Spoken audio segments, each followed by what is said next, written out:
One thing that I don't think people are aware of is how competitive it really, really is. So I speak to companies and they're telling me that they get 10,000 applications for 200 roles. I'm very bullish on doing things that you're passionate about or you enjoy, because when it comes to interview process, the CV writing, you will naturally have you think in your CV anyway, because that's just who you are. Yeah. So my mindset right now is to really upskill my community so that when they apply for somewhere, when they get in somewhere, they're that good. People go into places now, and they're just like passengers. Wherever I go into, I want to make sure I'm the most valuable person there. I want to make sure that when I leave, you feel my absence. I feel like Gen Zs, they want to feel as though, they're part of something greater. Yeah, do you know what I think the best brand to wear is? We'll go. Confidence, self-love, self-care is the best suit you can wear. Attention Gen Z, today's guest is going to help you to find the career of your dream. Austin Okolo has had one of the most interesting journeys and is on a mission to inspire people to find the right career. This is one you do not want to miss. There is so many nuggets of wisdom. Really enjoy the show. Enjoy.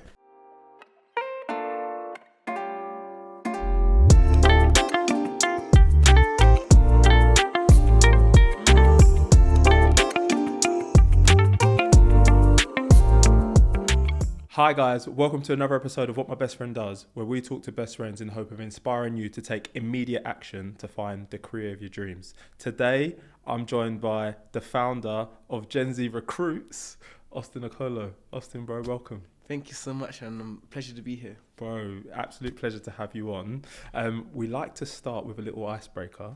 What did you want to be when you were younger, bro? Footballer. Easy footballer. Straight up and down. I thought I was going to be with Bukayo Saka on the wing. Oh, yeah. But yeah, I want to be a footballer like younger, as almost every single, black kid from London wants to be. Okay. I mean? So you wanted to be a footballer. You've ended up as an entrepreneur. Yeah. From what I've seen, like you've always been like quite entrepreneurial, right? So can you start by telling us about like what's your mission? Because you've obviously been part of Gen Z Club.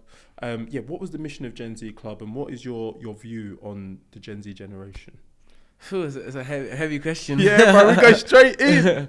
So what's my view on the generation? Yeah, like, so what is it that made you start Gen Z Club, I suppose, is the question. So it's a story which I can get into now. So as you mentioned, I've got a very entrepreneurial background. So when I was younger, I used to sell clothes in school. So I didn't sell the sweets, which I was selling clothes. So I think I sold my first item of clothes when I was in year 7, which was a pair of football boots for £10, which was a lot of money as an 11-year-old. So then when that happened, I thought, wow, like I can actually give away something and make money. So I thought, let me sell more things. So I started selling my my old clothes I didn't wear anymore, and then I ran out of clothing. So I thought, my genius idea now is to sell my friends' clothing. Yeah. And if I sell my friends' clothing, I can get commission on it. So I tried that, failed. I think I sold 2 items and didn't even give me my commission. Wow. Do you know what I mean? Man tried to do Depop before that was a thing. But I think that's a fascinating thing, was like I was doing things before they were even. And no one taught me them. It was just like common sense to me, like, okay, if I sold this, if I charge this person £40 instead of £50, I keep £10. Do you know what I mean? So these are things I learned. Even when I got to sixth form, I realised that if I go to a wholesaler, I can make more money on the retail. So I thought if I can buy a bulk wholesale of water bottles, then I can sell it retail for a higher price. You know what I mean? So if I buy like 6 night bottles, that'll probably be like £30 for the 6. I can sell each one for like, I don't know, £8 each. Yeah, do you know I get you. I make a little profit on that. So, but that's literally what like Amazon FBA is, or like other retailers do. But no one taught me that. For me, it's like, oh, that makes sense. Yeah. So I had the entrepreneurial bug, but I didn't know you could be an entrepreneur when you're younger. I didn't know that's something that you do. It's hard to explain, but like it just didn't cross my mind that I could be a full-time entrepreneur. Do you know what I mean? I just thought I'm gonna get a job or be a footballer. So because of that, like you go to university, right? Yeah. And like when you study at university, do you have an idea, like you said, you want to get a job, like potentially what you want to do? I think when I got to like 18, I started to think that maybe I could have a business. So I remember sitting in my bed one night thinking, so at the time I started my fashion brand, so that was my next venture that I did, which done okay actually, sold across the world, British GQ featured, won awards, etc. But when I was 18 for university, I was studying genetics. So I think I had this mad ambition of like, maybe I can run up my own genetics company and have my fashion brand on the side as well. So I had this ambition of like, everything that I was doing, my degree, I can make a business out of that. So I thought I'm going to work a couple of years in a job as a genetic counsellor.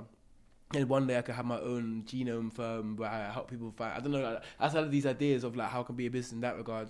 I thought I had my fashion brand there as well. So the whole time like when I turned 18, I thought, okay, cool, maybe I could be a business owner, if that makes sense. Yeah. But I don't think it'll happen as quick as it did. I thought I would definitely work a couple of years at a job first, and then after a while start a business. But it didn't really turn out like that. It didn't really turn out like that. So just before we get into like what actually happened, like to the listener, like what was your view on university? Like, do you think that it's worth the price of admission, considering how expensive it is these days? Yeah, well, I think it took me a while to admit it, but I think when I was younger, I thought university was just a natural thing you do. Like, I got my A-levels, I come from a Nigerian background, so my dad was like, you know, there's no way I'm going to tell my dad I'm not going to university. Same. You know what I mean? But yeah, so I think for me, it just seemed like a natural thing you do. Like, you know, like most of the things in life, you go to school, go to university, get a job, work through the ranks, retire. Yeah. And for me, that's just all I've been taught. Like, you go to university, so for me, it was like, that's just what you're supposed to do. Yeah. Like, I couldn't imagine myself not going to university.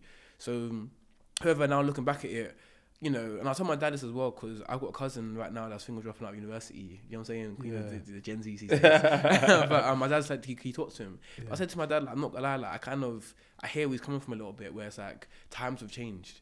You know, you don't need university anymore to get a job. No. If anything, it can't even work against you. It can't work against you now, because we look at the state of the economy and how competitive jobs are. People are going to go with people with experience. You know what I'm saying? And university doesn't really give you experience. Yeah. So it can actually work against you, where if you put all your time and eggs into a university, you get a good degree, but you might not find a job. And I remember at the time when I graduated, I went to buy a laptop.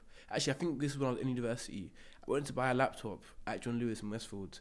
I remember when I went to pay for it, there was one guy behind the counter, and I was talking to him, you know, I'm a sociable guy. Yeah. And he said to me that, you know, he just graduated from, I think, Warwick University in... oh, well, that's a big uni. Yeah, big uni. In Coventry. In engineering, something like that. He got first class. He told me, and I was like, what are you doing in John Lewis and working as a cashier? And he said, oh, yeah, I can't find a job. And I was like, for me, that opened my eyes, like, wow, so you got a first class degree at a top university and you're struggling to find work. That kind of shows that the promise of getting a degree, going to university doesn't work like that. And now that I've been in the industry a bit more, I understand that a lot of it is experience, not just because it looks like your CV, but also when you go into an interview, you got more things to talk about. Yeah. And in the day, like, you got to put yourself in employer's shoes. If you're an employer, you're going to want to hire somebody that can come in and almost hit the ground running, as opposed to somebody that's got a degree, maybe didn't really, you know, they got a degree, don't know, they got no experience, you know, like, there's a difference between, as you know, reading a book. You know, you can read a book about push-ups, or you can do push-ups. You know what I mean? Yeah. And like, you're gonna go to the person that's done the push-ups. Yeah. So so that's the reality. So looking back, I think that I don't think it is, obviously it depends on your career you want to go into. There's some professions where it makes sense, but for the most part, I think experience is more valuable than your actual degree. Okay.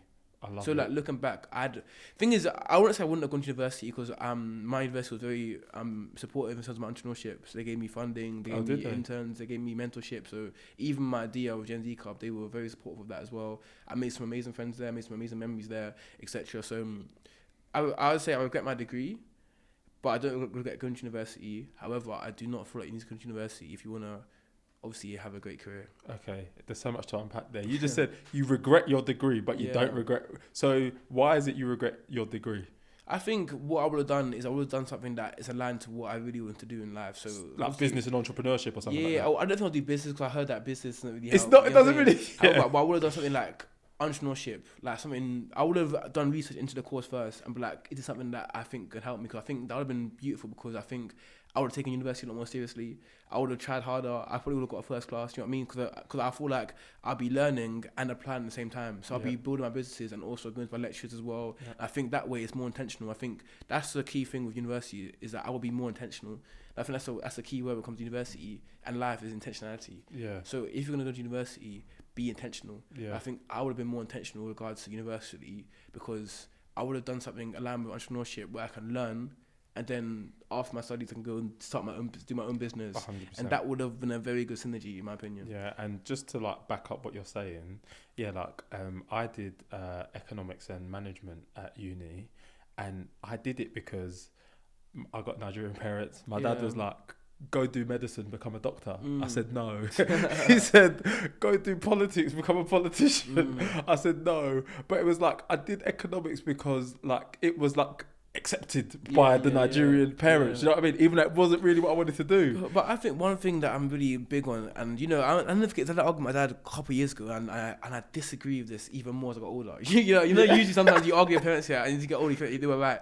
He's the right of a lot, but this one thing I've actually disagreed with it more as I've gone older. Yeah. And I remember in my car one day, and I was talking to somebody, and I think my dad was against English degrees for some reason. I think he studied English himself, innit? So yeah.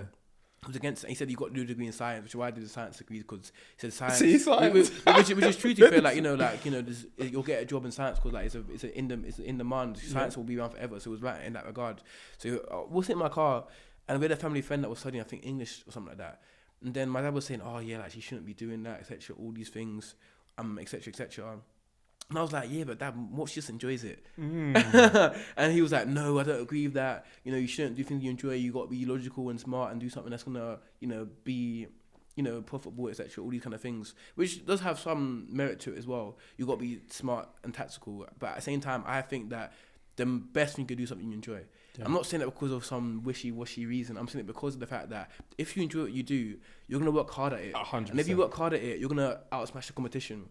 So I said this before on a LinkedIn post where you look at Elon Musk, right? I read this book, amazing book, by the way. And SpaceX is a business he runs where he flies rocket ships into space. Yeah. Do you know what I mean? Yeah. So if you look at the people, because what they did in the book was give like a little synopsis on people that worked at SpaceX, employees. And you look at the employees at SpaceX, they were building rocket ships at 12 years old. Wow. Do you know what I mean? So like somebody that's gone to university now is doing, rocket science for the sake of doing it to get a job. They don't really enjoy it. How on earth are you going to outcompete the guy who's been doing it since he was 12? You can't. Do you know what I mean? Yeah. And then if you look at other industries where medicine, for example, the people that go on to be doctors are people that will go home, study the anatomy. They was playing that do you know what I mean? That They're game. Playing that game. Yeah, I know game the surgeon the doctor. Yeah, exactly. So if you're doing it because you make your dad happy, how are you going to compete?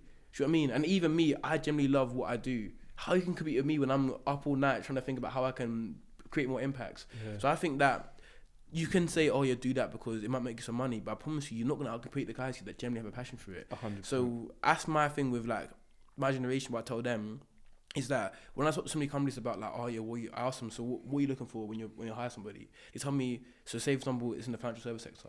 They'll say to me, "I want someone with a passion for financial services." If it's in the property sector, I'll be like, "Oh, we just want someone with a passion for property." I'm like. So I'm like, if you're one of them people, it's easy to get across that in your CV and your interview, because that's generally who you are.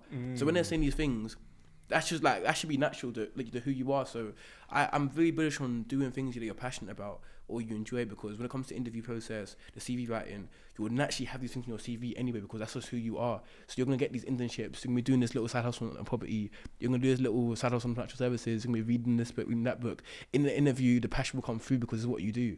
So I think the best thing you can do is what you are passionate about, because one thing I say is this as well. Right now, especially the job market with social media, the world's become so more abundant. I genuinely feel like there's literally a job opportunity or a business opportunity in every single one of your passions. 100%. Do you know what I mean? So you're better off applying for something here you're generally passionate about, because that will shine through in your work and you will be the best in your field because you've got that passion. I love it. There's a couple of things I want to go back to what you said. So going back to your dad, I've had people on this podcast and they're not wrong to want us to do medicine. Yeah. And he's like, don't do what you enjoy. That's like the immigrant mentality. Yeah. Because they have immigrated to this country, they were in survival mode. Yeah. And I think there's like a changing of the guard, right? We're like second generation, third generation, where we're no longer in survival mode. We're here. Like we was born here. Sure. We're trying to thrive now. Yeah. And it's like, how do you change the mindset from just get a good stable job to survive to no, we're here, we're thriving, do what you enjoy, because there's an opportunity to have a great career in whatever it is you enjoy. And I think it's like the battle between the generations, I think. For sure. I think that's an excellent point there. And that is the case where like it is different generation, different understanding, and and I'm not advocate, I'm not a wishy-washy thinker. I feel like I'm a realist. Like I'm not saying do what you love and don't make money. Do you know what I mean? And at the end of the day, like if you do something, if you get a job, of course you want to do what you love. There's gonna be times in your work that you're gonna do what you don't enjoy. Like me, I do things all the time that I don't want to do, but I got to do it. So there's an element of that as well. But I think first of all, something that Gary Vee spoke about a lot when I was growing older is that you need to understand, as much as you love your parents, it is your life. Do you know what I mean? I think that's the biggest thing where it's like, and that's one thing I'm really passionate about. And, you know, everyone's got their own situations, but I do believe that one is like, of course we want to we want to make our parents happy, yeah. But I don't think you should make your parents happy at your expense. At your own expense, exactly. At your own expense. I think that's so key. Where it's like, and one thing Gary Vee says so well is like, you can either do things that make your parents happy, and then resent them for the rest of your life, or you can sacrifice it, upset them a little bit, but knowing that eventually they'll get over it. You know, if you go drop out of university to start that, I don't know, clothing brand, they're gonna get over it. They or mum or dad. You know, I should hope they'll get over it. But if you go on to be a doctor and you don't want to be a doctor, and you hate your job for the rest of your life, you're going to resent your parents till they die. Yeah. And that's, in my opinion, that's worse. Yeah. So I'd rather your parents be a bit upset with you because you want to follow your dreams and they eventually become successful, doesn't become successful, but they get over it because they love you, then you resenting them because you've done something that they wouldn't do. So that's the first thing. I feel like you understand, yeah. And it's really difficult, especially from maybe African households, but I think I had an understanding of like, it is actually my life. Like, I want to be happy. Like, you know, that doesn't mean I don't love you. That doesn't mean I'm not grateful. But it just means that this is my turn now. Do you know what I mean? Like, you brought me into this world, for a reason. Let me fill out my purpose. Let me fulfill my potential. You know what I'm saying? I think that's the first thing. Like, I feel like people, as they get older, need to be more accepting with, you know, upsetting their parents a little bit to follow what they want to do. And I think that's easier when, you know, it's kind of what Gary Vee says, get off their payroll a little bit. So when you start making your own money, then it's a bit easier. I think when your parents are paying for everything, it's a bit hard to tell your parents, I want to do this, because then they might just switch off the tap. You know what I mean? So yeah, man. So I think that's the first thing. But I think that's the main thing, is to understand that, look, it's your life, not your parents' life. You can love your parents, but still do things how you want to do them. I hear it. And then the other thing that you said that I wanted to go back to is, if you do something you're genuinely passionate about, it's going to shine through in the CV, in the interview, in the this and the that. So are you telling me that having a passion for a role will be more powerful than having a degree for a job you don't really want to do? I think so, man. Because I think the world we live in is a people's kind of business. You know what I mean? So like, you can have the perfect CV, and this happened many times. I'm pretty sure recruiters can attest to this. Someone on paper, they are the perfect person. You speak to them, and it's like, I cannot work with this person. Or like, it doesn't match what they told you on the CV kind of thing. So I think, you know, like, I think the interview can really do a lot for you. And at the end of the day, people work with people, right? So in the day, you can have an amazing CV on writing, but if they speak to you and you can't feel the passion in your voice, or like, you know, they can tell that you're not really passionate about it, you just got really good CV help, it's not really going to work, in my opinion.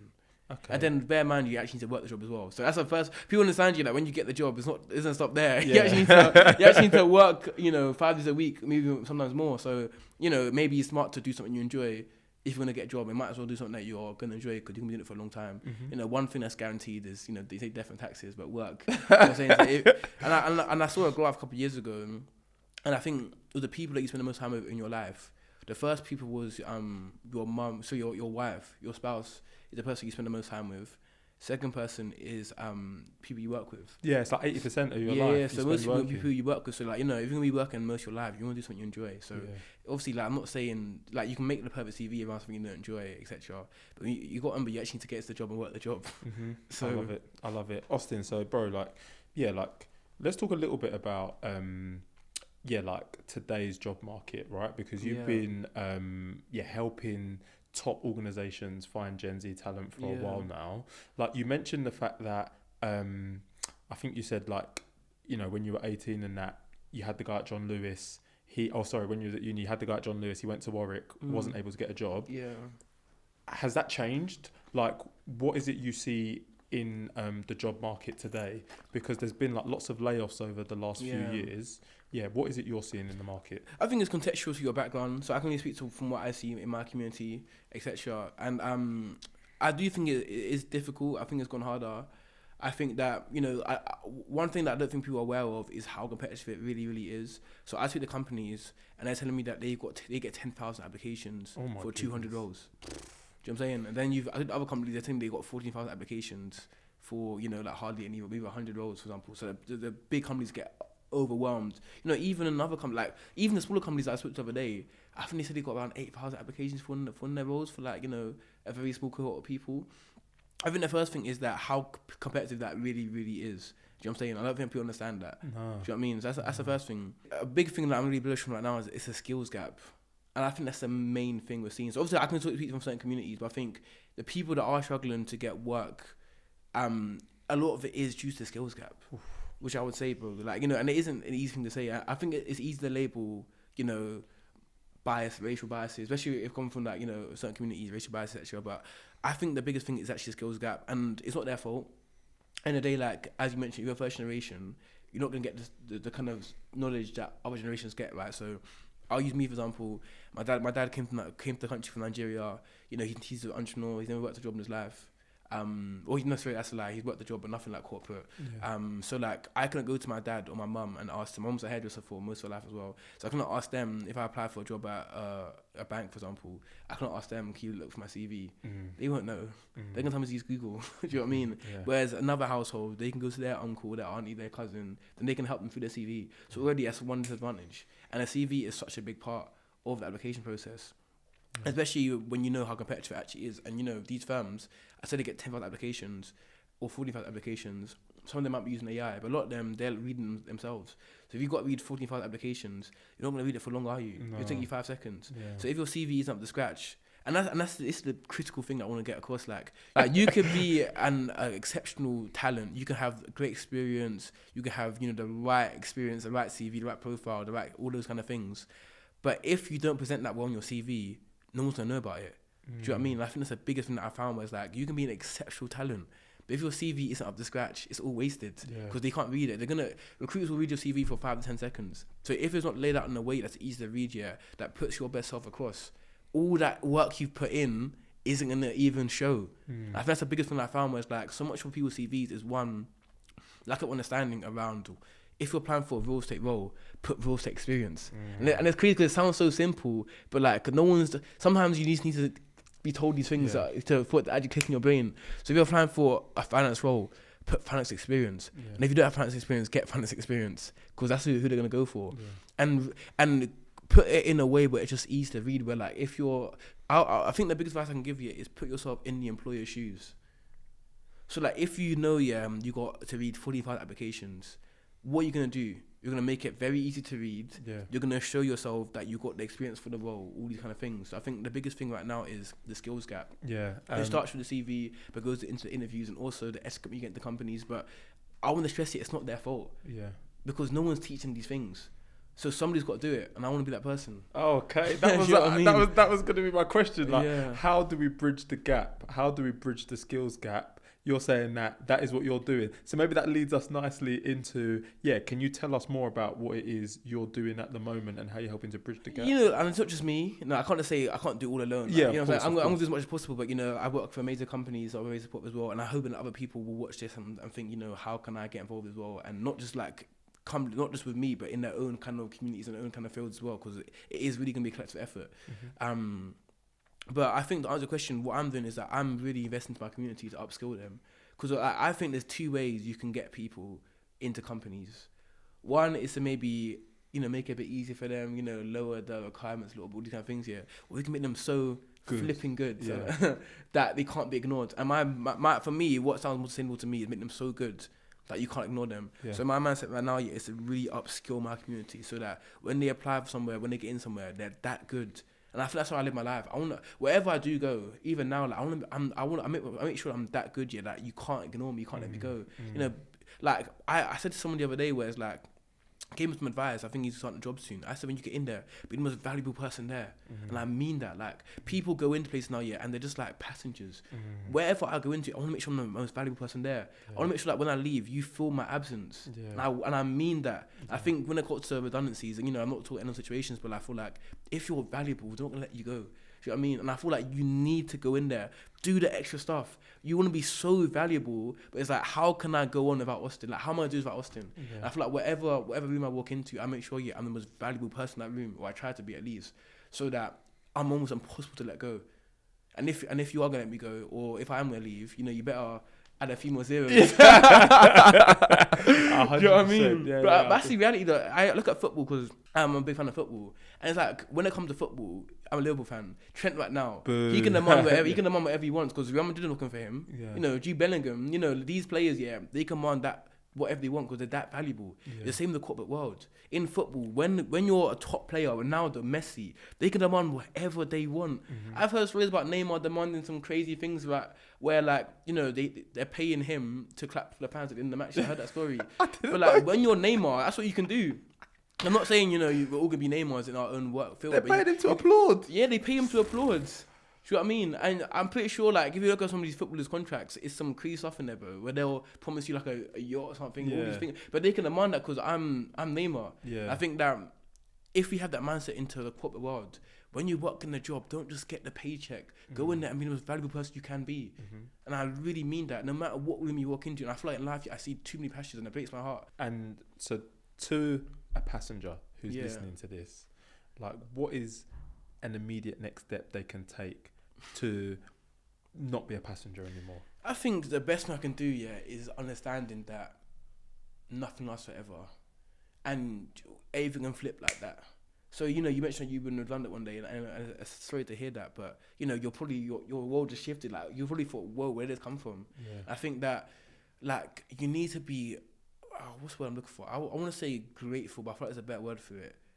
But you need to be grateful for where you are. So when you get a job, there's no like, you know, I mentioned that you're one of very few people that have been selected. So understand that. Do you know what I mean? And understand that somebody else is knocking for your spot as well. So I think, you know, there's somebody that I was, you know, a good friend of mine that I work with quite closely. You know, we were part of a company, and you know, some people have been let go. And I said to him, like, bro, like, how do you let people go? Like, you know, like, it must be so hard to do these things. He goes, yeah, it is hard. I'm not gonna lie to you, but at the same time, it's like, you know, the person that in question, he was getting good money, you know, he was working for me, he was getting good money, all these things. But I want people to understand, that nothing lasts forever. And it might sound good now, you might be enjoying it, but don't get complacent. Because when you do, that's when they can, like, you can wake up one day and sorry, it's been fun, but it's like, he said to me, he should have appreciated it when he was here. I think that's something that really stuck with me, where it's like, it's so true, where it's like, you're at a job, you might be getting a good salary, you might be a top company, nice office, and you get complacent almost. But then understand that, and then it's when you leave, you're like, oh my god, what? I'm gone. But it's like, you were here. You didn't take advantage of it. You weren't grateful. You got complacent. Now it's gone. I'm sorry. Like, but like, you should appreciate it when you were here. I think that's the mindset people need to have. Where it's like, cool, you can be a passenger, but when it comes to layoffs, who's the first person to go? When it comes to the promotion, who's gonna get it? It might not be you. Do you know what I mean? So. Stay hungry. Stay hungry. Like, don't get complacent. Don't understand that it's a blessing to be where you are. Even if you don't want to be there forever, it's still a blessing. Somebody else would kill to be in that position. And I think that's what it is. Was like, well, whilst you have it, take full advantage of it, because it can go like that. And when it does, that's when you'll be scrabbling, thinking, oh my god, what? No, you should appreciate it while you were here. And I think that's the mindset that people need to adopt. And so I'm grateful for every single last thing. Like, I'm very grateful. Like, even to be in this podcast right now, I'm grateful. You know what I mean? Because like, things can turn so quickly. I want to take advantage of every single opportunity I've been given. I love that. And this is like a tough question. But like, based on everything that you've just said, like, you know, we've spoken about passengers, but also, right, we've spoken about the fact that, some people just haven't had the access. But do you feel like maybe today's society are a little bit soft or a little bit lazy? Like, like, do you feel like people can be doing more? No, I don't, you know. Okay. I actually don't, and I feel like, honestly, like, I think Gen Z get a bad rep for being lazy or whatever, or soft, whatever, but I sort of, like, there's almost 2 billion Gen Zs. Like, I do network events. There's people that have travelled from Manchester, Grimsby, you know, a place I've never even been to come to my events 3 hours. I don't want to call them soft. Wake up at 6 a.m. in the morning to come to my event at 9 a.m. to learn and grow and network with people on their own, which is one of the hardest things to do. 100%. Come to events on your own and talk to people. They're not soft. You get soft, yes, might be soft people in my generation, but I wouldn't call a whole generation of people soft, because that's not fair to people that I work with, that I see, who are putting in the work. Not even fair to me. I wouldn't call myself so. I'm a Gen Z. So I think that, and I'm sorry, but you get soft people in every generation. Like, you know, I've seen some boomers, millennials, Gen X, you know, that are also soft. So I'm saying, that. So I feel like you get soft people in every single generation. So it's about who you're being exposed to. And if you are being exposed to soft people or lazy people, maybe you should change your environment a little bit. And I think that's... I'll blame you for that. You know what I mean? No, and I think that's a point, right? Who you surround yourself with is very important. Because if you're not exposing yourself like you said, these people that are going to networking events, they're exposing themselves maybe to opportunities and to people who they never would have met. If you're not doing that, maybe that's like an immediate action. Yeah. To get something you've never got, you've got to do something you've never done. Facts. And I think people just don't hear this, right? And I think by going to networking events, by getting mentors, by reaching out to people on LinkedIn, this is how you can start to change your mindset and expose you into these opportunities that might make you more successful than you are. I agree. Okay, I love it. You mentioned the fact that you do these networking events, right? Yeah. Can you talk to me about what is the target of the events, and is it for the employer? Is it for Gen Z? Is it to bring them together? It's both, to be honest. So, it's a mixture of upskilling the talent. So the employers come and they obviously they work the talent. The employers come to basically give guidance and advice. So it's a mixture of upskilling them, but in the same way, it's visibility for the companies at the same time. So, and this is something that I think is good for any business or anything. Being a content creator, it's about giving value. The more value you give, the more you get back.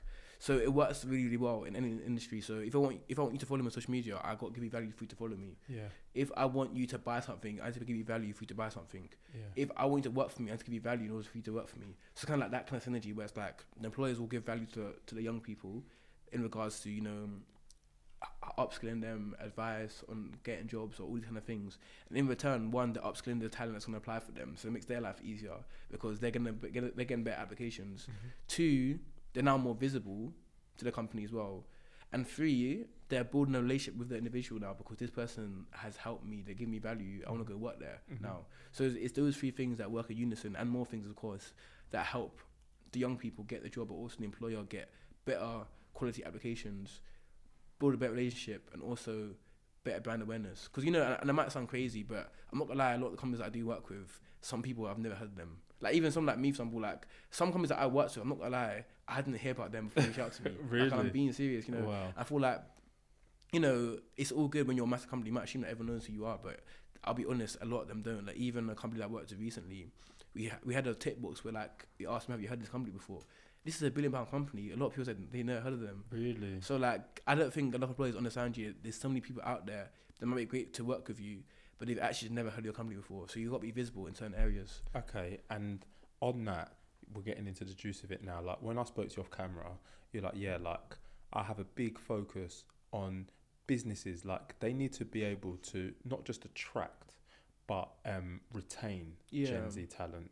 So let's break that down. First of all, what is it organizations can do to attract the best Gen Z talent, in your opinion? I think the first thing is to understand how many options Gen Z have. Especially if we talk about talent Gen Zs, right? So we look at, I mentioned before, companies got 10,000 applications, 200 spaces. So I'm pretty sure that 200 people, they're talented group of people. Do you know what I mean? So if you're that talented to get into, I don't know what the maths is, but 1% of applications, likelihood is other companies are going to want to have you work for them as well, right? Yeah. So, and because of social media now, it's so easy to come across another company, to get DM'd by a recruiter, to maybe even start your own side hustle on TikTok. So there's more options available, which means now we've got to actually, for the best talent, work harder to keep them in our companies, which I think there's a few ways, and we did an event on this recently, but I think one, people want to feel valued, especially if you're talented, right?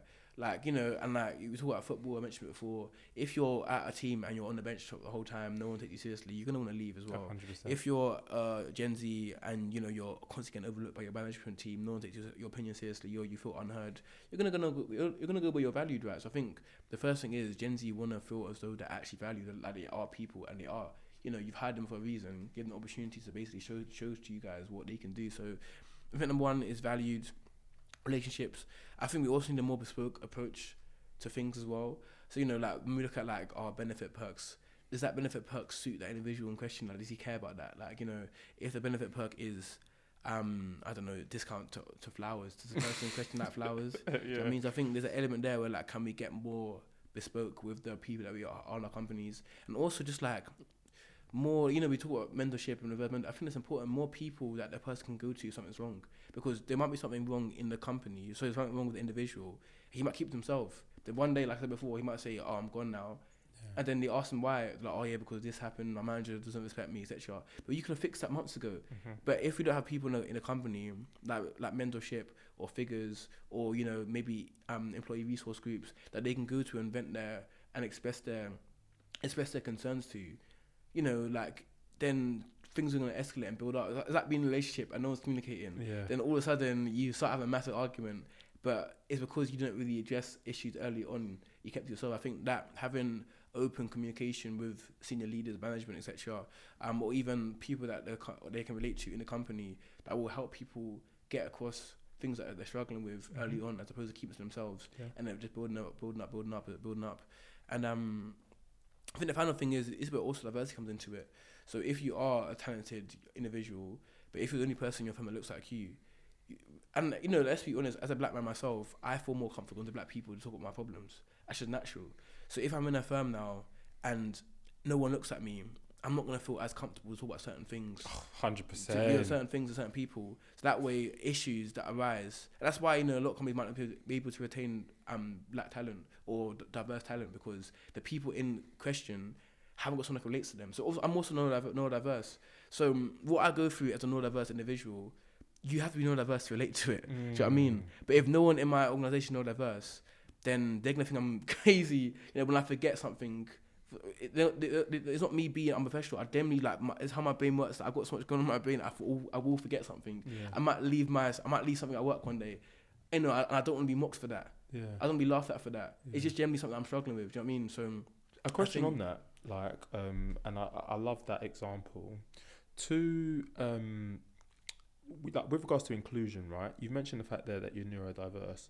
To somebody who's working in an organisation, and let's say they're neurodiverse, or they want to be included in a specific way, how is it you raise it with the organisation so you can find somebody else that's neurodiverse? How is it that people can address this, I suppose? But I think that comes down to leaders in the positions that you can kind of go and talk to, because they're the ones that really understand it. Okay. Do you know what I'm saying? I think you need people that speak your language. I think a big thing is we can either sit here and try and figure people out, or we can get people in there that do understand them. So as a black person, I can maybe convince somebody from other races, what it's like to be a black man, but you won't truly understand what it's like to be a black man or woman if you're not in that. Do you know what I mean? So I feel like it's going to people and asking the right questions and with an open ear.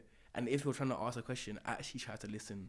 Do you know what I mean? So if you want to understand, your question is, how can we get neurodiverse people to open up more, or like you mentioned, how about you ask a neurodiverse person that I'm not in a workplace or in a firm, so I don't know examples, but if you're thinking to add certain things to neurodiverse people, have you asked them, would this benefit you? And have you listened to them? Do you know what I mean? If you want to make your firm more inclusive, how about you ask a black man or woman, what do you want to see? Trying to figure it out yourself. It's the same, and I think to me it's common sense. If I want to attract a Gen X person, I'm gonna ask a Gen X, what does a Gen X person want? Do you know what I mean? Or if I want to sell flowers to a different demographic, I'm gonna ask somebody within that demographic, what kind of stuff they want to see. So I think a lot of it, and I think this is how I live my life a lot, is asking questions. You don't need to have all the answers yourself. That's the whole point of having a team, having a firm, having diversity in your company, that different people can answer different questions, and that's okay. Do you know what I mean? So it's okay to ask somebody, I'm gonna be honest with you, I will never be able to relate to you as a neurodiverse person or a black person or a LGBTQ person. So what do you want to see? How can I best help you? I think that's really, really important. I love it. And just following on from that, where was I going with it? So you mentioned earlier, some people, if they're overlooked and they don't feel valued, this is one of the things that can lead to them, potentially leaving a company. To the employer, how is it they can develop and nurture Gen Z talent to make sure they progress? Another thing I want to mention as well, we talk a lot about attention, but I think we got to go to the other end as well, where it's you want to get the best out of them. So there's one angle of cool, you want to keep them in your company, but there's another angle of you want to work them so well to the point where they thrive in your company, which I think is even more important. 100%. Where you get to stay, but how can you create an environment now, where you get the best version of them? And I think that's really, really important. And how is it they do it? I think it comes down to relationships and understanding. I think, and honestly, and this is one of the things that sounds wishy-washy, but I generally believe, people produce their best work when they're happy. Yeah. Really and truly. And I think that's something you see in life. Like, if you look at football, I always use football example, but football, when I play football, right? But when you're playing football and you're loving it, you're happy, you're scoring goals, you're confident, you know what I'm saying, the fans love you. That's when you're at your absolute best. Yeah. When you're going through a little rut, you're not really scoring, the fans are on your back, that's when you play your worst, right? Mm-hmm. The same in the company. When your manager's on your back, or this person on your back, or you're upset, you're going through it. That's why people say your personal life and your work life is very intertwined. Because if things are going the best in your personal life, then it's gonna pour into your work life. Because especially when you mention how often you are at work, how much work takes up of your time. So I think the biggest issue is, and these questions are so hard to answer because everyone is so unique. That's one thing I want to get across. Humans are unique, so I can't really give you a one-size-fits-all approach, which is what we've always done. Yeah. And it hasn't, it's not going to help us. Yeah. So the answer is, how can you keep the people in your firm happy? I'm not saying that they shouldn't work hard, but it's more around how can you keep them working hard and happy at the same time? How can you get them to enjoy what they do? And obviously the big part of it is what I mentioned before, hire people that are passionate about it already. Yeah. For example, it's easy for me to be happy in what I do because I enjoy what I do. But also, I want to be work with people that respect me as well. The people that understand me. I don't want to deal with Matt questions 24/7. Yeah. You know what I'm saying? So I think it's important to keep people in your firm happy, not just because it's the right thing to do, but also when you're happy in your work, that's when you get the best results. I remember I talked to a lady recently, a Gen Z, and she worked for a company and she does modelling on the side as well. And she was saying how her firm used to let her go to her modelling shoots when they came around. And she said that she was willing to die for that firm. She would do whatever they wanted because they allowed her to. So I feel some people are so short-sighted now. I think all the time we're cool, you can stop her going to that modelling shoot for one day. But is that worth her being upset for the rest of the month now? And maybe looking at another company now, giving her half self, come on, let's just one day, let her go. But that from this point onwards, she's going to really give her all for you. And I think it's something that I apply with people that I work with. Yeah. I might give them a little gift on their birthday. Do you know what I'm saying? These things it's a little things matter. 100%. If you got a Gen Z in your firm, it's their birthday coming up, get them a little gift voucher. It might cost you £30, but that's gonna make their whole day. They're gonna look at you a whole different light now. So I think it's a little thing that people overlook that goes such a long way. Austin, first of all, very well said. And then I just want to add to what you said because I recorded an episode which is out now with a guy called Ed. And he runs a company called Empathy Studios. Yeah. And he spoke about the power of empathy. And you spoke about happiness. I agree with you. Keeping people happy, I think the way you do that is by having empathy. Facts. And what we were saying, you have to be understanding of everybody's situation. And what we mean by that is, you might work 9 to 5, but in that example, if she's got the modelling gig, let her go do the modelling gig. If people have hybrid working and they want to go gym in the day, let them go gym and don't look at, why aren't you working? It's you have to be empathetic in every scenario. But I also think those are the best leaders. I think the stereotypical leaders here, which I think the worst leaders are people that are very dictators. Dictatorship. I think those people that are dictators and they tell you what to do and they're the big scary boss, I think they've been taught leadership all wrong. The best leaders are people that lead by example. The best leaders are people that have relationships. The best people are leaders that you want to go and almost die for. And be like. And and we look at, and I keep using football, but I think it's a great analogy. I look at videos about Alex Ferguson, who was one of the best managers of all time. Yeah. And I hear stories about how when people's mums were ill, he just sent flowers to their mums. Yeah. Do you know what I'm saying? And he was one of the best managers of all time. So people feel like leadership is being rude, being dictator, telling them what to do. No, the best leaders, lead by example. So they wouldn't make someone else do something that they wouldn't personally do. Exactly. That's something that I live by, where the people that I work with, even my Gen Z events, I have helpers. I'm in the field with them. I'm not sitting down at my events here, taking it all in. They see me coming in at the same time they are, carrying things into the events. So now they're thinking, I want to help out Austin because he's doing the same thing I'm doing. The second thing is that empathy piece where real leaders understand, that to get people to want to work for you and try hard, they need a relationship with you. They need to generally enjoy work with you.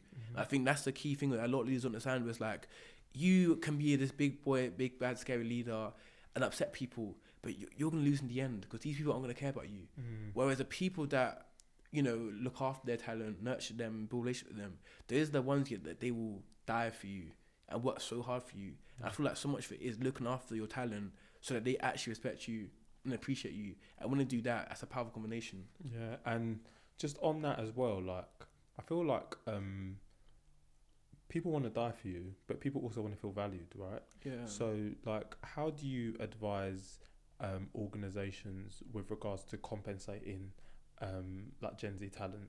Like how, because I know for me, when I was working my way through tech, I didn't know how, I was always scared to ask for a pay increase, and then that made you feel undervalued. And then you're like, oh, do I even want to work here because I don't feel valued? Like, what should an organization's approach be to make sure employees feel valued? I think two things. I think one is reassurance and two is incentive. So I think the reassurance piece is big, especially as a Gen Z, because you're young.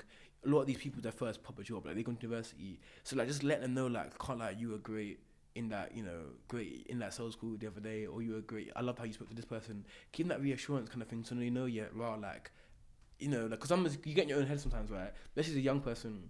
Let's just start, you're thinking, am I doing the right thing now? Like, this person like me, and you can make a small mistake now.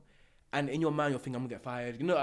I speak to young people like this, like, they make a tiny mistake now. The manager is a bit upset by it, but to them, they're thinking, it's not that bad. But to your mind, you're thinking, oh my God, especially if you talk about certain backgrounds you come from where, is this job is something that's going to pay for your family, not even just your rent, your family's rent. Like, some people from certain backgrounds, they need to work, not just for themselves, but for their family as well. So they got so much pressure on themselves. So that reassurance now, helps them so much in that vein. So I think the first one is just reassurance. Like, even the girl that was helping me the other day, I said to her, like, I can't, like, you were amazing today, like, well done. And just, you can feel it in her voice now, like, she's like, it's like a relief a little bit. And now they want to work even harder now, because now they know, cool, I've done a great thing.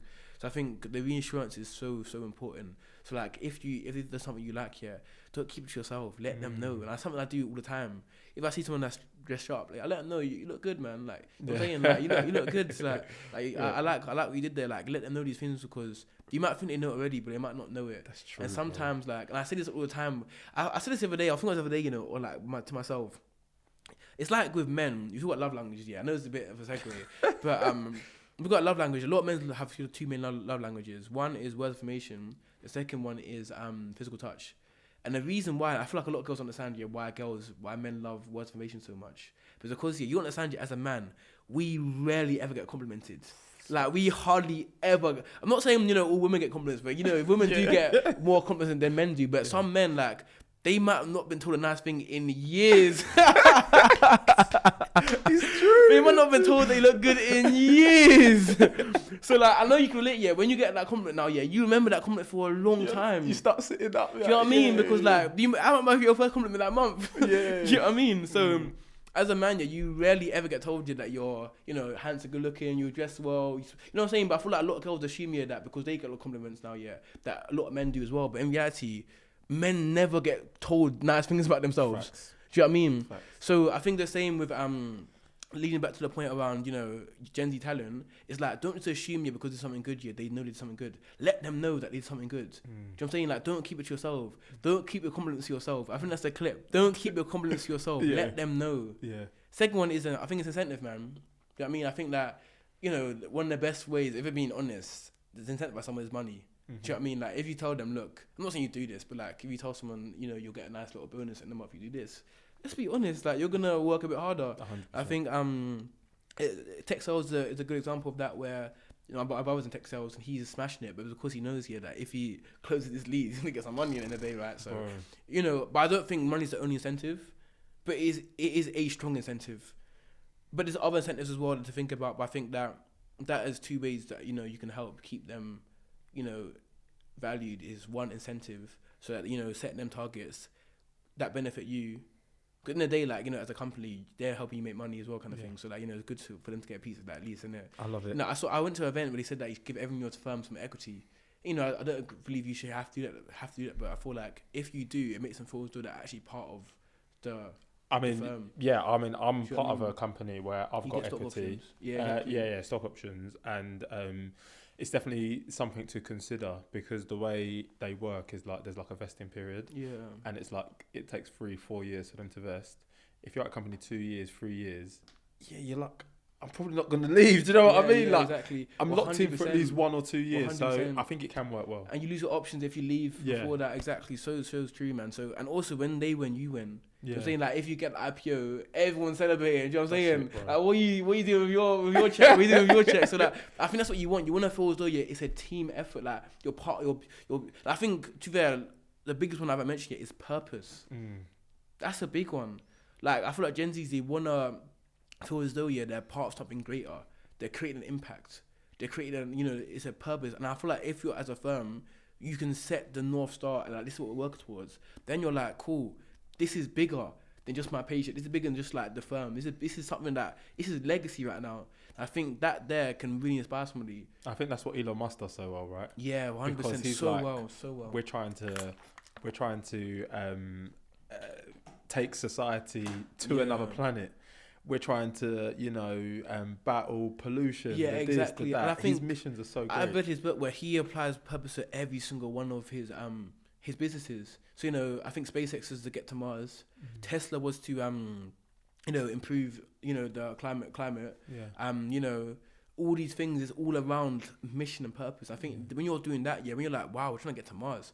And he probably knows he might not get it in his lifetime, but it's something to aim for, something that's going to inspire the team. Mm-hmm. And there's a saying that I read where an inspired employee is worth, I think, 2.5 times more than just an employee there for a check. Wow. So if you can learn to inspire your employees, which is through purpose, that's probably worth having 2 or 3 employees that's just there to get paid. So how can you inspire? That's what question I'm going to put out to you guys. How can you inspire your employees today? We're going to clip that. How can we? Let us know in the comments. Your employees today. Bloody hell, what a question.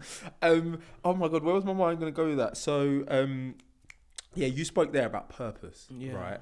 And at the start of this conversation, we spoke about how you need to be passionate about whatever it is you do because it increases the likelihood of success. To the listener, I know there's some people who are like, I don't know what I'm passionate about.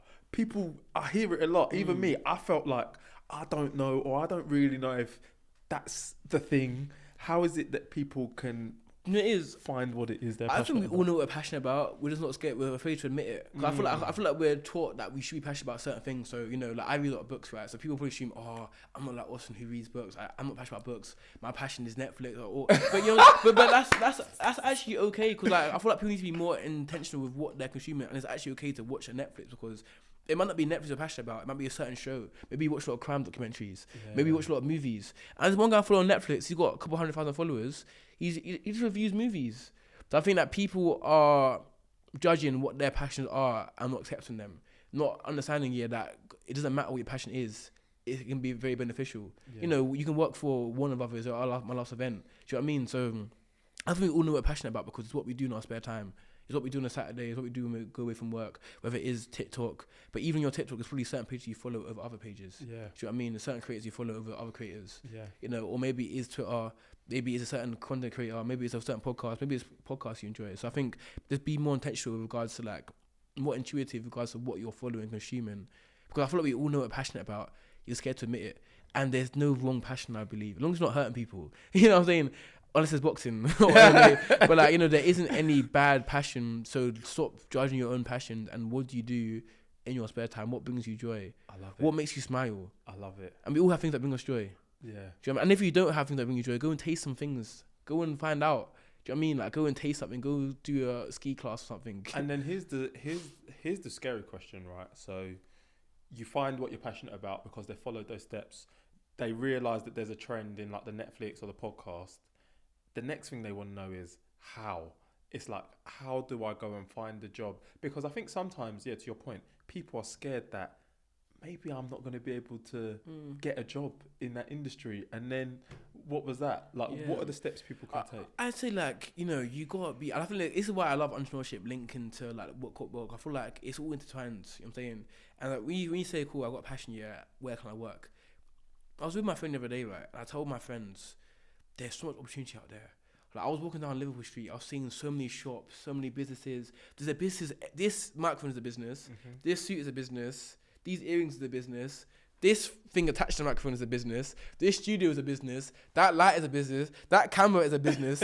This decoration is a business. This brick wall is a business. This window is a business. The light behind the window is a business. Do you know what I mean? So I feel like it's an opportunity now. So when you're saying, I want to get a job in the film, let's take, for example, a Netflix show. In that film, you got to understand, there's people that source the actors, that have been paid to source actors. There's people that train the actors. Do you know what I mean? There's people that do the well-being of the actors. Actually, and that's just the actors. There's people that do the makeup of the actors. People that do the costumes of the actors. And we haven't even left the actors yet. We can branch out now. There's people that do the lighting. There's a business that does the lighting in that thing. There's a business that sells the lighting to the people that do the lighting. Yeah. Do you know what I mean? So like in that now, you got to be intentional regards to like, in that small clip you've watched, it's probably about hundreds of businesses involved in that one small clip that you could work for. So when you are doing something that you're passionate about, understand that, be intuitive around like, cool, how can I dive deeper into this? What company, if I love skiing, what company made the ski stick? Mm-hmm. You know what I'm saying? What company worked with professional skiers? And that's a good place to start. Do your research, understand that there's so much opportunity out there, and every single thing you see comes from a company that would probably love to hire you. Oh my God, Austin, this is too sick. I just want to like summarize what you said there, because there's, coming back to your point, sometimes people just need to hear it. Like, do your research. Yeah. Do your research, because there is a job for just about anything. Like the way Austin just broke that down, yeah. I've never had it broken down like that. But sometimes people don't know. Yeah. They don't know. So please, like, if you feel like, because I've released a few clips on my page about like interview technique and the this and the that, and they're like, oh yeah, but you don't know what it's like. This, and it's like, no, do the work. If you do the work, you'll be surprised at like what you can do. And on that note, actually, because I've just said that, we spoke about CVs earlier. Actually, yeah, let's do that. CV first. How is it somebody can make their CV more attractive? So you mentioned the fact that you can make it simpler. One thing I've seen, and I want them to sponsor this podcast actually, I used a website called, I think it's called Job Hero. And Job Hero basically has these CV templates. You pay them a fee. And then if you type in your job title, it will give you like templated responses, and then you can customize the response to yourself. What are some other things people can do or resources they can use to make sure their CV pops out? I think it's exactly that, and I think one thing that people don't understand about me and what's helped me become, led to my success is that I don't know if people understand how much I ask for help. Yeah. Like, I'm constantly asking people, can we go for a coffee? Then I'm always asked for help. I got so much humility within me, which is the truth, that there's a lot of things I don't know. So if I don't know something, I think, who does know it? So I'm always asking people for help, for advice, always. Even as I've progressed my career, I'm still asking people for help and advice. Same with CVs, like, you can try to figure out how to write your CV yourself, but there's someone with a CV template, as you mentioned, that has worked for many companies to get jobs. Just copy their template and modify it. And there's a saying by Steve Jobs that goes, good art is still, the best art is copy. Sorry, I butchered that. We're going to get take two. Good art is copy, great art is still. And Steve Jobs has literally stolen ideas. You know what I'm saying? And that's the reality of like... Facebook was stolen. Do you know what I'm saying? Yeah. So that's the reality of like, cool, if you're struggling to how to format your CV, there's somebody out there, many people that have got an amazing CV, has got many jobs. Get in touch with them. Take for dinner. Say, if I buy you this Sprite, do you mind letting me, use your CV template? A lot of them will just say yes, because why not? So even with my, I did a CV workshop the other day. You could give everyone a free CV template. I told everyone, use it. I told them to just use the template. Yeah. I told them, use the template. And they're like, oh yeah, but everyone else going to use the template. Just use it. Doesn't matter. It doesn't matter. It's better than what you had. Exactly. Like, don't overcomplicate things. Like, if something's working, don't change it. Just use it. You know what I'm saying? And I think that's the reality that I live by. One, ask for help. I'm always asked for help. So I ask for so much help, but I don't know something yet. I'm going to ask somebody. Second one is I will just steal, if I think it's a good idea, I'll just steal the idea. 100%. See what I mean? Can I just add there as well, because I wanted to talk about it earlier, but then we went on a tangent. Like, I think what happens with people is, like you said, they're applying for so many jobs, you almost get lazy. Yeah. And it's 100%. Like people start to take shortcuts and like they just bang a CV together and then I'm just going to hit apply to as many. No, when you have to be intentional with the company that you are looking at. A lot of what will set apart that 200 from the 10,000 is the fact that they've done the research on the role and the company, and maybe even the hiring manager to tailor the CV to the company. I think one of the things when I've seen CVs, if you're not specific about experience or even specific about experiences you've had, like whether it's traveling, the this, the that, you're doing yourself a disservice. So it's like, do it right the first time when you're writing your CV. Don't just write a CV to write one. You got to think, I'm trying to find a career, right, that might help to transform my life. That's the mentality you should be going at when you're actually filling it out. And the thing is, it's almost common sense a little bit. Like, you look at job spec, they tell you what they're looking for the job spec. They literally tell you, I'm looking for this. So they're telling you what to put in your CV. Do you know what I mean? And then if you just put these things, it's not rocket science. It really isn't. But it's time consuming. But if you don't, but it's time consuming. Yeah. So it comes down to your attitude then. That's it. But they're telling you what to put in your CV. It's a real estate company. Why are you putting... I don't even wrong, there could be transferable skills, but come on, like, put some real estate on there if you're going to apply for a real estate company. Do you know what I mean? So I think, like you mentioned as well, like, they're looking for certain skills. How can you show in your CV you've got those skills from your experiences at least? Yeah. If you haven't got direct experience in that industry, how can you use what you've done on other industries that relate to the skills that they're looking for? You know what I'm saying? But you've got to be intentional with it. And the big theme of my life right now in particular is quality over quantity now. So I'd rather do, as I mentioned, a couple quality CVs here where you've proper, tailored your CV for the company in question, then just sending, and you can tell when this CV's been sent to like so many other people because it's not relevant to the job role. So how you can get the job? Even they forget to copy, they forget to cancel out words. You know what I mean? Oh my! It's just lazy. And I think that it's hard work here, but it's nothing in life of having comes easy.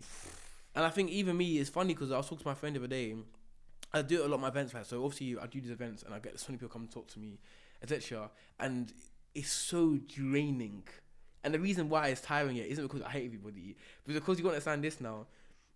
When you're in a conversation with somebody, like, to you, that's their first conversation with you. So you've had like 50 conversations before them, but each person, that's their first encounter with you, innit? So you got to have the same energy for every single person.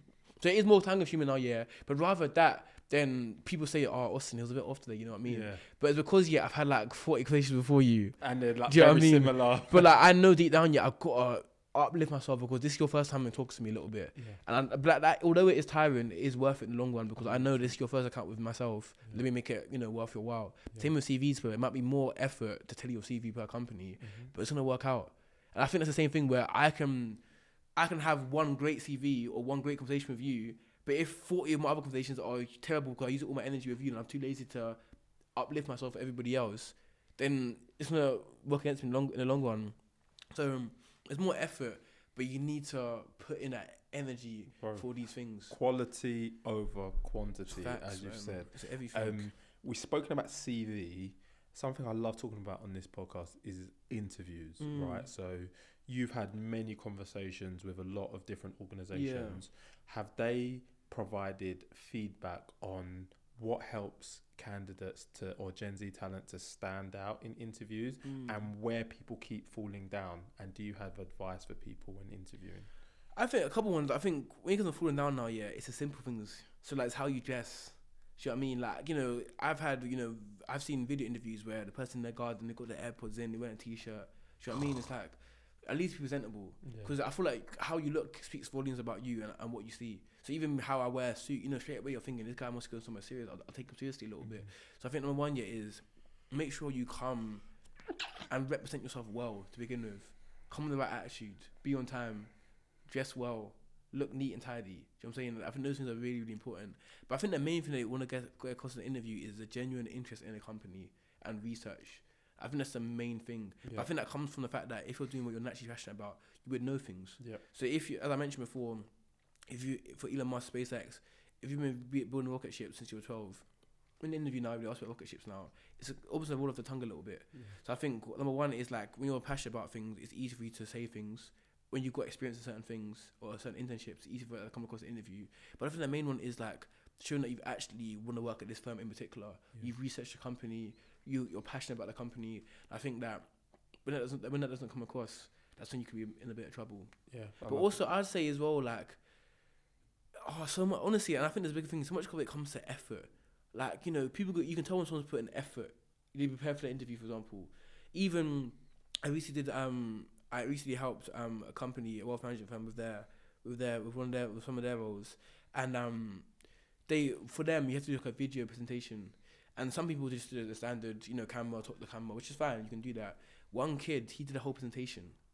So he not only did he just do a video interview, he made slides and he literally walked through the slide, and it was a bit funny, it was a bit whatever. But of course he got the opportunity because of how much effort he put into it. It's like, it's almost impossible to see someone putting that much effort, because you think that if they're doing that in the interview, imagine them when they actually get into their firm as well. Yeah. I think that's a big thing, was like, so much of these things, it's just effort.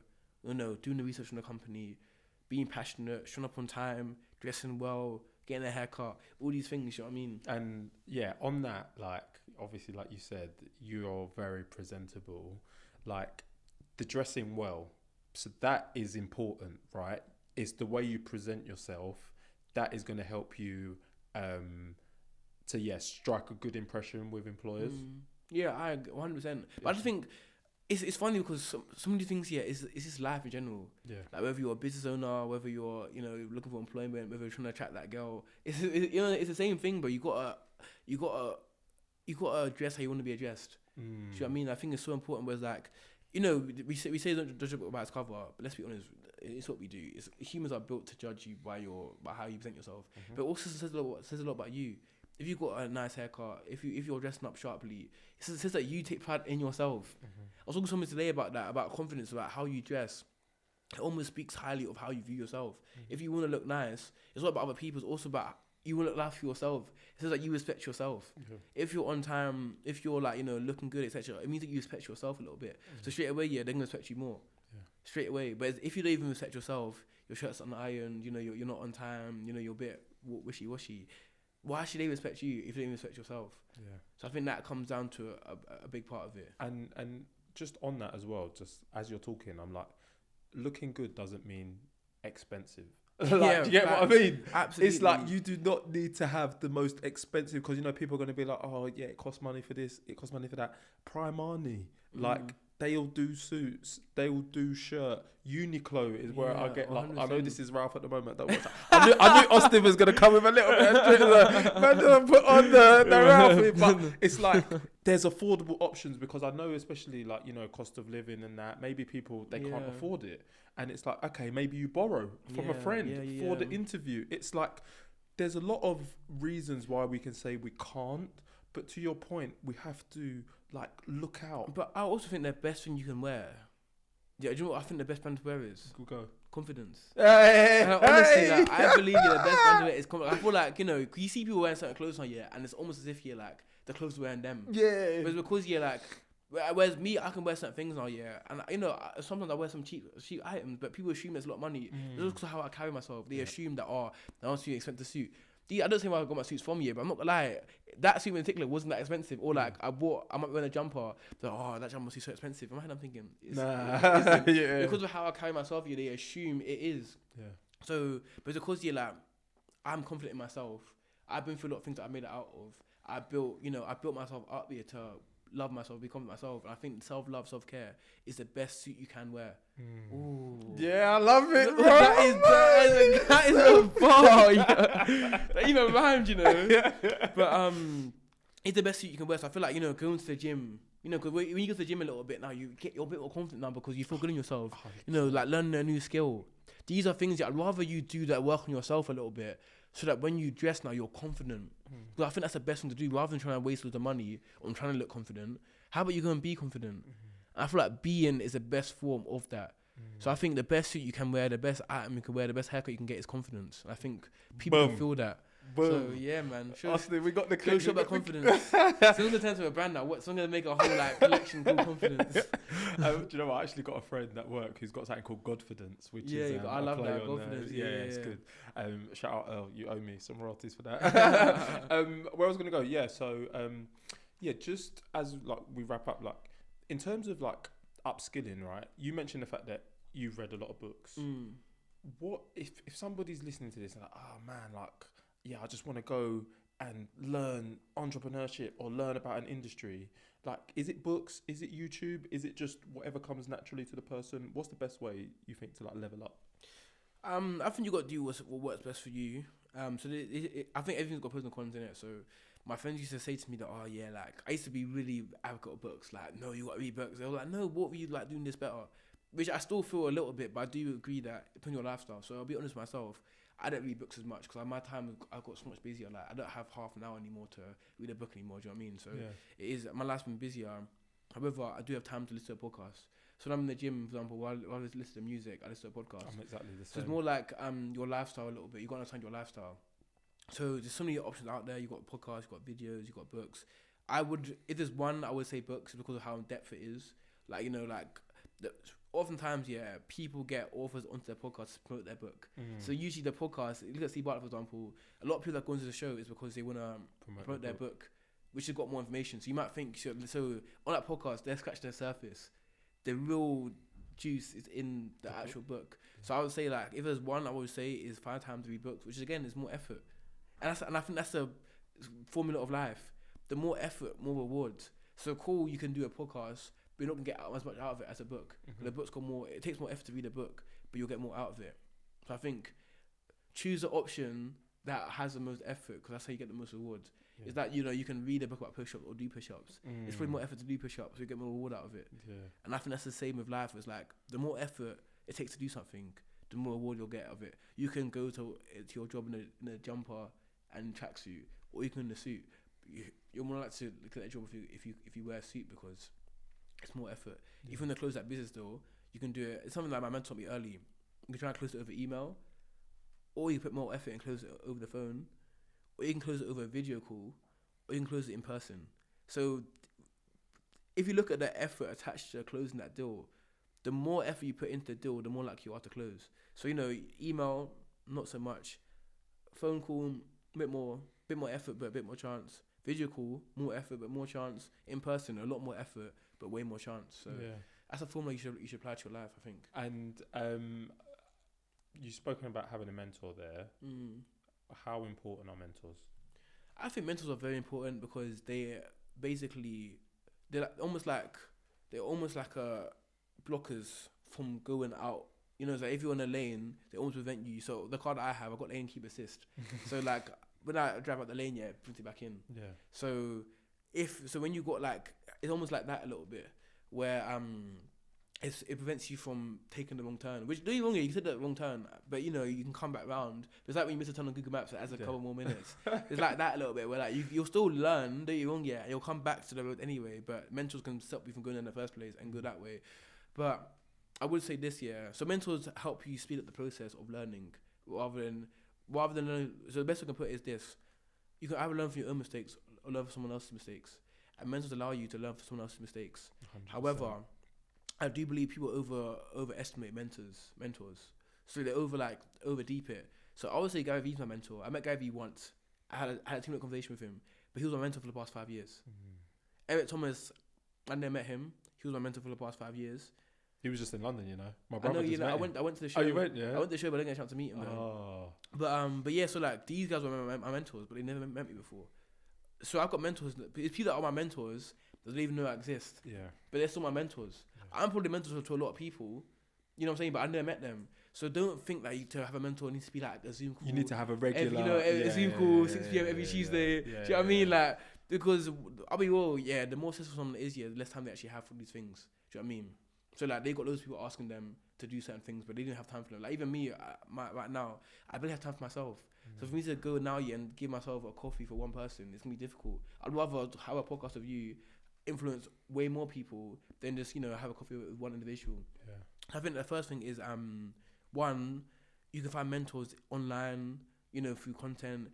It doesn't need to be like a regular Zoom call. Second thing is the best way you can get mentorship is to work with them. Even me, I mentor people. If I'm being honest, the only people I mentor people that kind of work for me. You know what I'm saying? They don't work for me for free, but in the midst of them working for me, they're learning from me as well. And that way, it's a more symbiotic relationship. Whereas I feel a lot of people go into look for a mentor, and it's all like take. Which is why a lot of people, they work for someone for free for a year, or work for someone for loads more money for time to basically get them as a mentor. Yeah. So even one of my biggest mentors, I'm not gonna lie, he contracts me. You know what I mean? But I love that because I get to learn from him. And the people that I mentor, they help me with certain things as well. So in return, one directly, but also indirectly, they're learning from what I've built myself. Mm-hmm. So I think that the best way to get a mentor is to either to get into the room with them, work for them a little bit, or just there's millions of mentors online that'll give you free game. You know what I mean? Yeah, I love it. Austin, just as we conclude this part of the podcast, like to the Gen Z or to any listener that has like gotten to this point in the podcast, what is the one thing you want them to take away from this conversation? I think the bit where I got most value amped up was the value piece. Like, go in somewhere and be the most valuable person in the room. Like, generally, like, if you're going to work somewhere, and obviously, if it's not for you, it's not for you. Do you know what I'm saying? But what I think, I believe that if you're going to do something, do it to your best for your ability and be the best person in there. If you want to be, I want you to be going into these places, being remembered, inspiring. Like, people should feel your absence. I think that's the best I could give to anybody, is that if you're going to get a job, start a business, get a client, be the most valuable client or customer. Be the most valuable employee. Be the most valuable player in the team. And I think if you can start there, so many other doors will open up for you. I love it. Austin, this has been great. We do have a quick fire round. Are you ready? Okay, cool. All good. Let me draw for the phone. Here we go. Money or happiness? Happiness. Easy. Unlimited learning budget or extra vacation?